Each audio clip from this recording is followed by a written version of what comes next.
I love thinking about leveraging the laws of likability when giving feedback, because feedback is only effective if somebody can receive it. So you want to present feedback, I say, on a silver platter and not on a garbage can lid. You have to remember, it's not about your communication style, it's about theirs. The best way to develop your people is to flex to them, to empower them, to adapt your style to what they need. That's a manager, that's a leader, that's a coach. So if there's somebody who really likes direct feedback, even if it's something you're not comfortable with, they will respect and be able to take it in better if you can just get to the point. If you're somebody who's really direct and they need a little bit more tact and diplomacy, then you're going to need to massage your messaging so, again, it can be heard. There's a correlation between the speed at which somebody receives that feedback and the importance that they place on it.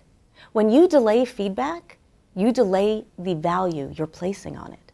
So immediacy is important. Now, not in the exact moment. Let them have a moment to breathe. But don't wait more than a day, if you can, if it's really crucial. You have that weekly meeting, sometimes it will fade from your memory by that point. It becomes less important to you and to them. So make sure you give that feedback quickly and specifically. Don't just say, oh, I think it went well. Tell them why you thought it went well, what specifically they did that you thought went well, and then challenge them with the next opportunity. Give them something to keep growing from. So if you think about the most important law of likability, it's the law of curiosity.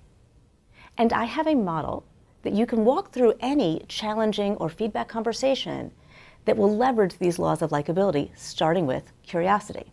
Curiosity creates connections, and connection is important in these conversations because when you are receiving feedback, you're considering your source.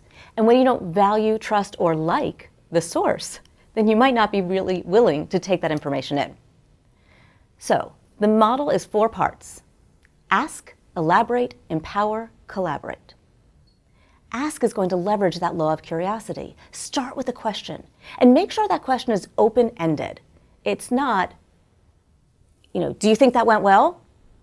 Which is implying that you don't think that went well. Instead, you ask, how do you think it went? What do you think went well?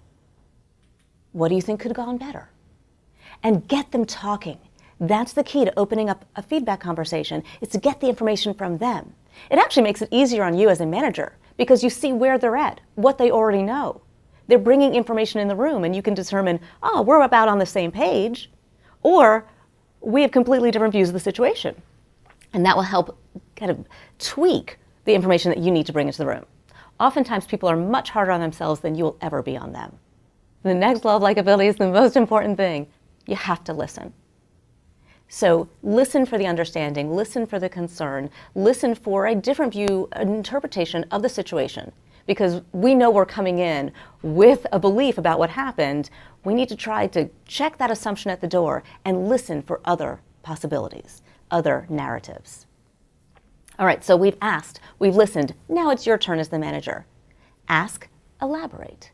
This is your chance to add information that you might have heard collected from other sources. Be additive. Don't say, well, I heard. Instead, you'll say, additionally, I received information from so-and-so and this and that, and you're bringing in that information, my perspective of. And it could be elevating them. Feedback isn't always negative. You don't have to brace them and you don't have to brace yourself. Feedback is simply information.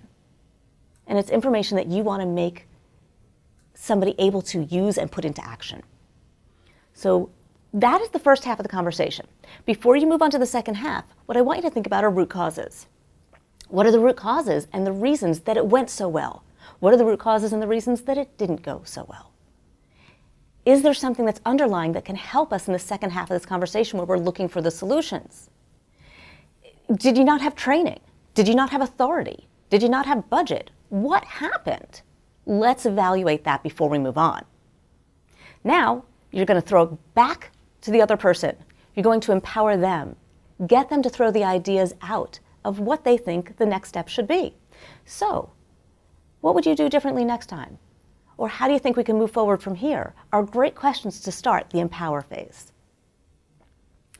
As we empower them and bring those ideas, you have to be very careful at that last stage of the conversation where you're collaborating.